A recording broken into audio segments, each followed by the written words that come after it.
Friends, welcome back. तो friends, आज की ये जो न्यूज़ है ना, सबसे धमाकेदार मैं कहूँगी है। टाइटल है the company that once owned India is now owned by an Indian, East India Company. तो बताओ फ्रेंड्स, कैसा फील हो रहा है? कमाल है ना फीलिंग? मेरे लिए तो बहुत कमाल की है। तो फ्रेंड्स, जल्दी से वीडियो शुरू करते हैं और डिटेल्स देखते हैं। पर उससे पहले अगर आप चैनल पर नए हो और आपने अभी तक सब्सक्राइब नहीं किया है तो जल्दी से पहले सब्सक्राइब के बटन को क्लिक कर लो। साथ में जो बेल आइकन है उसको भी क्लिक कर लो ताकि आपको हमारे सारे न्यू वीडियोस के नोटिफिकेशन मिल जाए जैसे हम उन्हें अपलोड करें। एंड यस फ्रेंड्स, वीडियो देखने के बाद अगर वीडियो पसंद आए तो करना लाइक और शेयर करना ये वीडियो अपने फ्रेंड्स और फैमिली के साथ। तो चलो फ्रेंड्स, स्टार्ट करते हैं आज का ये video. Obviously, if you've read Indian history, you would have heard about the British East India Company. The company had ruled India for almost about 200 years. It plundered India, looted its artifacts, traded slaves, and of course, laid the foundation of the British Raj in India. Now, the reason why we are talking about the British East India Company is because, in a very curious twist of fate, this British East India Company that had set up its empire in India is now being owned by an Indian. Here's a report. This is the biggest colonial irony. Imagine owning something or someone who once owned you. Well, that's exactly what an Indian has done.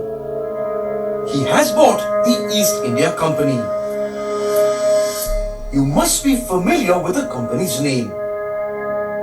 In case you aren't, here's some history. The East India Company owned India and much of the Indian subcontinent. Not for one or two, but a good 250 years. The company was founded in the year 1600 by a group of English merchants. They pulled in nearly £70,000 to start the company, which was originally meant to trade spices. In 1613, the company established its first factory in Surat. That's in present-day Gujarat. In 1757, the East India Company seized control of the Mughal state of Bengal. How, you ask? Through force. The East India Company's charter authorized it to wage war. Back then, it had a 3,000-person strong army. It was led by Robert Clive, who went on to become the governor of Bengal. Soon, the East India Company shooed the French and the Dutch from the Indian subcontinent. It went on to conquer a big chunk of the Mughal Empire, which includes present-day India, Pakistan, Bangladesh, and half of Afghanistan. Now, if you think a Facebook or Apple or Google is powerful, consider this. The East India Company dominated much of the Indian subcontinent between 1611 and 1858. It literally owned this territory. At its height, the company had an army of 260,000. That's more than the present-day British Army. The company was responsible for almost 50% of world trade and enjoyed a near monopoly on the global tea business.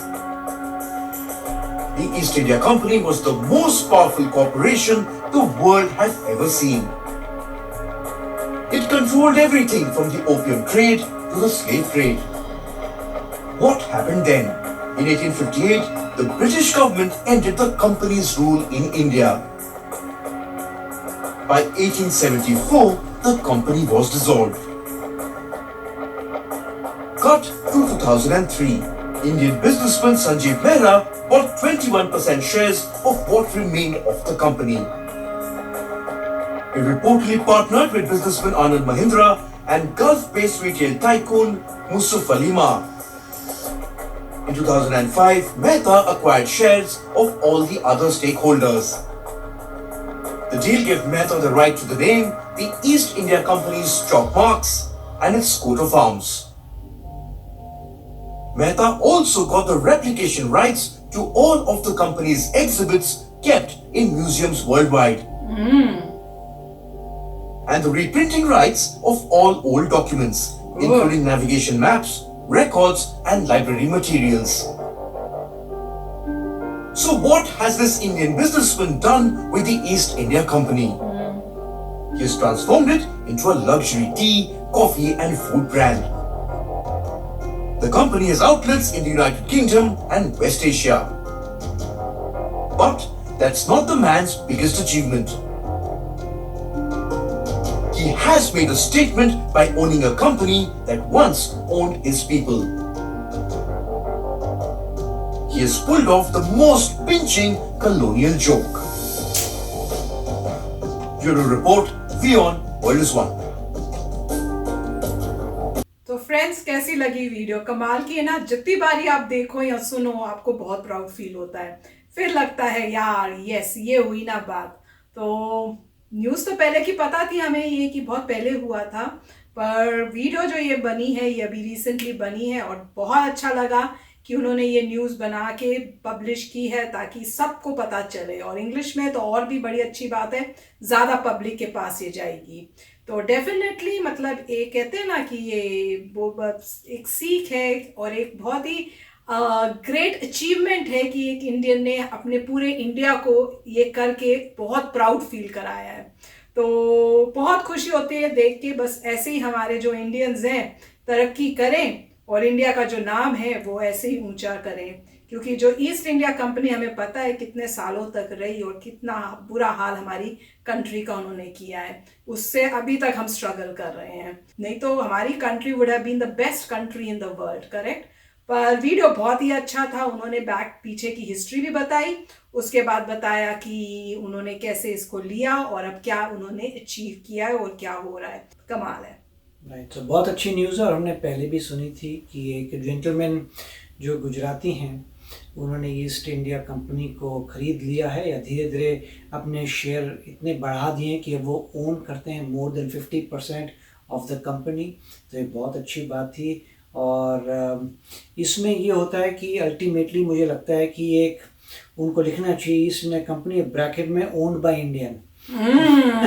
तब मजा आएगा। तो मजा, क्योंकि अब वो share holder हैं largest, he can always right over and he should east India company और ब्रैकेट में ओन्ड बाय एन इंडियन। उससे लोगों को अवेयरनेस आएगी कि कितना इंडिया ने अचीव किया है और क्या किया। लोगों को अवेयरनेस आएगी। देखिए इवेंचुअली जो इंसान बुरा काम करता है वो हारता है। आप आए थे बिजनेस के नाम पे और आपने कंट्री को पूरा कब्जा कर लिया in the name of business, right. आप कंपनी थी, कंपनी बिजनेस के लिए आई थी स्पाइसेस के, और आपने पूरी कंट्री को कब्जा कर लिया मार के लोगों को। उसके बाद आपने लूटा और कंट्री को पूरा ही गरीब कर दिया, पूरी पॉवर्टी में कंट्री चली गई। इतनी बुरा हाल किया कि उन्हीं की गवर्नमेंट को बोलना पड़ा कि अब ये सब लैंड हमारे अंडर आएंगी, कंपनी के अंडर नहीं आएगी। देखिए उन्हीं की गवर्नमेंट ने कहा कि ईस्ट इंडिया कंपनी से सारा सामान छोड़ सब लेके गवर्नमेंट ले लेगी, क्योंकि वो गवर्न नहीं कर पा रहे। हज़ारों करोड़ लोग मर रहे हैं, प्रॉब्लम्स आ रही हैं। ऐसा नहीं था कि उसके बाद उन्होंने कुछ अच्छा किया हो, पर इतना ज़रूर था कि अल्टीमेटली हमें इंडिपेंडेंस मिला, राइट। तो इसमें यही सीखने को पॉइंट आता है कि जिसने बुरा किया उसका आज जो है वापस उसका बुरा कर्मा वापस उसके पास आ गया है। और डेफिनेटली मेरे ख्याल से इनको एग्जाम्पल बनाना चाहिए, ये सब लिख के ओन बाय इंडियन, कि सबको पता चले कि आज इंडिया ने क्या अचीव किया है। और इन्होंने बहुत सारे एग्जिबिट्स और हर चीज़ की इनके पास राइट्स आ गई हैं, तो ही कैन फर्दर स्टडी कि हुआ क्या था असल में। और हुआ यही था कि यूरोपियंस के पास बेटर वेपन्स थे और वेपन्स बेटर थे। हम लोग स्ट्रॉन्ग थे फाइटिंग में, मगर आप तलवार से कैसे लड़ेंगे जब अगले के पास बहुत बड़ी तोपें हैं और गन्स हैं जो फायर कर सकते हैं। तो ऑब्वियसली वेपन्स की वजह से आप इंडिया हार गया। और अगर आप देखा जाए तो इंडिया को may be year 1000, right, year 1000 AD या 1100 से लेकर 1947 तक कोई और ही रूल करता है, राइट। स्टार्टिंग से 1100s 1200s में वहाँ से इन्वेडर्स आ गए, मुस्लिम इन्वेडर्स आ गए, उसके बाद आगे जाके ब्रिटिश आ गए, और बीच में छोटे छोटे पॉकेट्स में आज़ादी हुई चली गई, महाराजा कहीं आए चले गए, राइट। मगर वो ज़रा था। तो जब कोई कंट्री गुलाम है, जैसे बोलते हैं 700 साल तक, राइट, कई लोग 1000 साल बोलते हैं, बट आप कह लीजिए 700 साल जो कंट्री गुलाम है, तो इसीलिए वो प्रोग्रेस नहीं कर पाई। जब पूरी दुनिया में लोग साइंस में आगे बढ़ते चले गए, अपने आप को स्ट्रांग बनाते चले गए, अपनी कंट्रीज़ को उन्होंने डेवलप्ड बना दिया, जब हमारी कंट्री जो है पॉवर्टी में रही क्योंकि गुलामी में थी, और जब गुलामी से अब बाहर आ रही है, अब कंट्री कोशिश कर रही है डेवलप्ड होने की। तो जब आप 700 साल से प्रोग्रेस नहीं करेंगे, इन अदर वर्ड्स आपको कोई 700 साल से प्रोग्रेस नहीं करने देगा, तो यही हाल होता है कंट्री का कि हमारे पास सबसे पहले न्यूक्लियर वेपन्स नहीं थे, सबसे पहले हम लोग स्पेस में नहीं गए, जो सोने की चिड़िया थी वो सोने की चिड़िया नहीं रही, जिसमें आप टॉप थे, नालंदा यूनिवर्सिटी बाहर से लोग आते थे पढ़ने के लिए, वो नहीं है।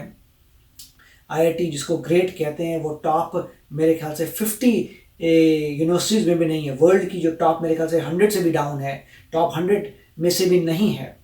तो इतना सब क्यों हुआ? क्योंकि बहुत समय से जो लोग रूल कर रहे थे, वो उसको अपनी कंट्री नहीं सोच रहे थे। और अब यही है कि थैंक गॉड कि इंडिपेंडेंट हुए हैं, और हम लोगों को ये कभी फील नहीं आएगा कि गुलामी क्या होती है।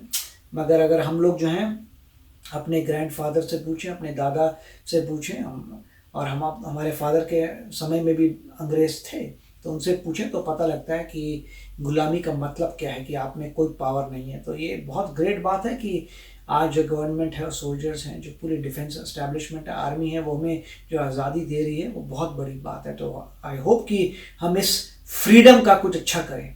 बिल्कुल बिल्कुल। तो फ्रेंड्स, सोचने की बात है। तो चलते हैं, मिलेंगे नेक्स्ट वीडियो में बहुत ही जल्द। Till then, take care and bye bye. तो अगर आप मेरे इस चैनल पे नए हो तो जल्दी से सब्सक्राइब के बटन को हिट करो और बेल आइकन को क्लिक करो, ताकि आपको मेरा जब नया वीडियो मैं लगाऊं, आपको उसके बारे में जल्दी से पता चल जाए।